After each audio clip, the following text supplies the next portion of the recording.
এটা কিন্তু আমি দুবাই থেকে দেখিয়েছিলাম, অলরেডি উনি দেশেও চলে আসে। এই যে এই হচ্ছে কোট বোরখার, এই যে দেখেন আমি কোট বোরখার, আমি নট অনলি কোট বোরখা, আমি আমাদের প্রত্যেকটা আবায়ার ফ্যাব্রিক ধরে দেখার জন্য আপনাদেরকে মানে খুবই রিকোয়েস্ট করতেছি যে শোরুমে একটু আসেন। মারিয়াপু দুবাই থেকে আসে আপনাদের জন্য লাইভ করতে, আর আপনারা একটু কষ্ট করে শোরুমে আসতে পারবেন না? বোরখাটা এটা কিন্তু অনেক সুন্দর, আমি এটা এখন এই বোরখা পরা তো, এটা এখান থেকে এই ডিজাইনটা নেমেছে, এই ডিজাইনটা নেমেছে এবং স্লিভেও এই যে স্লিভেও কিন্তু এই ডিজাইন, আপনি চাইলে এইভাবে নামিয়ে পড়তে পারবেন কোট স্টাইলে। আবার একটু যদি ফ্যাশন করতে চান, একটু ঢং করতে চান, একটু স্টাইল করতে চান, আমার মতো আর কি একটু ঢং করতে চান, তখন আমার মেয়ে বলে ইস ঢং করে, আবার উঠায়ও রাখে।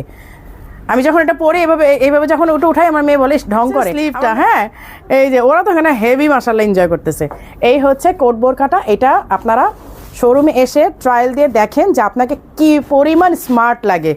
এইটা পরার পর আমি তো নিজেই মানে তার হিজাব, হ্যাঁ হিজাবের এক পাশে কাজ করা আছে, আর এই হিজাবগুলো একদম তুলা, ঠিক আছে।